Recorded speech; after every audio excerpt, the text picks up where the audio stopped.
राजस्थान की राजनीति में इस वक्त 12 जिले की अंता विधानसभा सीट पर हो रहा उपचुनाव चर्चा का विषय बना हुआ है। बीजेपी विधायक की सदस्यता रद्द होने के कारण यह सीट खाली हुई है।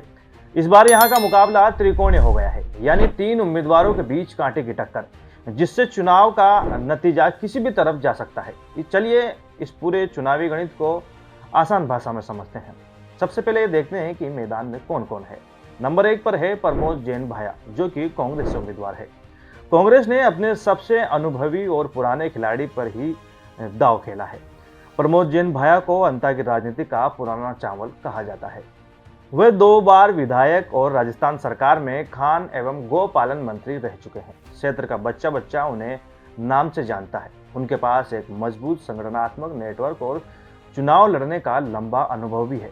अनुसूचित जाति, एससी और मुस्लिम समुदाय परंपरागत रूप से कांग्रेस के साथ मजबूती से खड़े रहे हैं। भाया को उम्मीद है कि ये वोट बैंक इस बार भी उनका साथ देगा।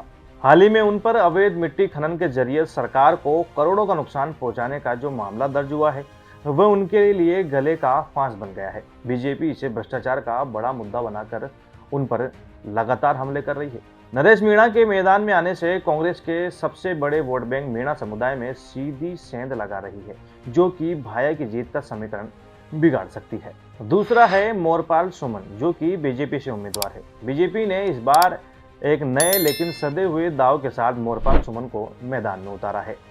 प्रमोद जैन भाया के ठीक विपरीत मोरपाल सुमन की छवि बिल्कुल साफ सुथरी है। उन पर कोई बड़ा आपराधिक या भ्रष्टाचार का आरोप नहीं है। बीजेपी उन्हें ईमानदार विकल्प के तौर पर पेश कर रही है। ये माली समुदाय से आते हैं, जो अंता में सबसे बड़ा और निर्णायक वोट बैंक है। बीजेपी को उम्मीद है कि माली समाज का वोट एक मुश्त होकर उन्हीं को मिलेगा। राज्य में बीजेपी की सरकार होने का फायदा भी उन्हें मिलेगा। विरोधी उन पर यह कहकर हमला कर रहे हैं कि उनके पास विधायक स्तर पर कोई अनुभव नहीं है। उनकी पहचान पूरे विधानसभा क्षेत्र में उतनी नहीं है जितनी प्रमोद जैन भाया की है। पुराने विधायक के समर्थकों की नाराजगी भी उनके लिए एक छिपी हुई चुनौती हो सकती है। तीसरे नंबर पर है नरेश मीणा, जो कि निर्दलीय उम्मीदवार है। इस चुनाव के सबसे चर्चित और अप्रत्याशित चेहरे नरेश मीणा है। वह युवा है, जोशीले है, लेकिन अतीत विवादों से भरा हुआ है। युवाओं और मीणा समाज में उनकी काफी अच्छी पकड़ है। उन्होंने छात्र और युवा आंदोलनों से अपनी पहचान बनाई। मीणा समुदाय की युवाओं में उनकी काफी अच्छी पहचान भी है। उनका कांग्रेस से बगावत करके लड़ना उन्हें एक सिस्टम से लड़ने वाले नेता की छवि देता है। नरेश मीणा का नाम सबसे बड़े विवाद से तब जुड़ा जब उन्होंने देवली ओनियारा उपचुनाव के दौरान एक एसडीएम को थप्पड़ जड़ दिया था।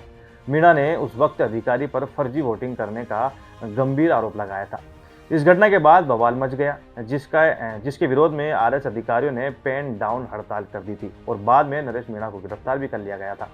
ये कांड उनके राजनीतिक जीवन का सबसे बड़ा दाग माना जाता है और विरोधी उनकी गुस्सैल और कानून हाथ में लेने वाली छवि को उजागर करने के लिए इस घटना का बार बार जिक्र करते हैं। वोट कटवा का ठप्पा, उन पर सबसे बड़ा आरोप यही लग रहा है कि वह जीतने के लिए नहीं, बल्कि कांग्रेस के मीणा वोट को काटकर बीजेपी को जिताने के लिए मैदान में है। सबसे जरूरी बात, अब जातियों का पूरा गणित समझिए। अंत में जीत और हार का असली फैसला जातियों के वोट करते हैं। यहाँ कुल मिलाकर करीब 2,25,000 वोटर है, जिसमें से 4 जातियां सबसे अहम है। सबसे पहली है माली, जो कि सैनी होते हैं, लगभग 40,000 से 45,000 वोट। अनुसूचित जाति एससी लगभग 35,000 वोट। मीणा जो कि एसटी है, लगभग 30,000 से 32,000 वोट। फिर आते हैं मुस्लिम समुदाय, लगभग 20,000 से 25,000 वोट। अब समझते हैं पार्टियों का समीकरण। बीजेपी का समीकरण के अंदर जैसे कि बीजेपी का दांव सीधा है। उन्होंने माली समाज के मोरपाल सुमन को उतारा है। उनकी कोशिश है कि 40 से 50,000 माली वोटों को एक साथ लाया जाए और साथ में पार्टी के परंपरागत शहरी वोट जोड़कर जीत हासिल की जाए। कांग्रेस का पारंपरिक समीकरण ये है कि कांग्रेस अब तक मीणा 32,000, एससी 35,000 और मुस्लिम 25,000 वोटों को मिलाकर एक मजबूत गठजोड़ बनाती आई है। इन तीनों को मिला दे तो ये आंकड़ा 90,000 के पार चला जाता है, जो जीत के लिए काफी होता है। फिर आते हैं नरेश मीणा, जो कि निर्दलीय उम्मीदवार है। वह खुद मीणा है और अगर वह 32,000 मीणा वोटों में से 10-15,000 वोट भी ले आते हैं तो कांग्रेस का पूरा समीकरण बिगड़ जाएगा। कांग्रेस का जो जीता जिताया गठजोड़ था वह टूट जाएगा और इसका सीधा फायदा बीजेपी को होगा।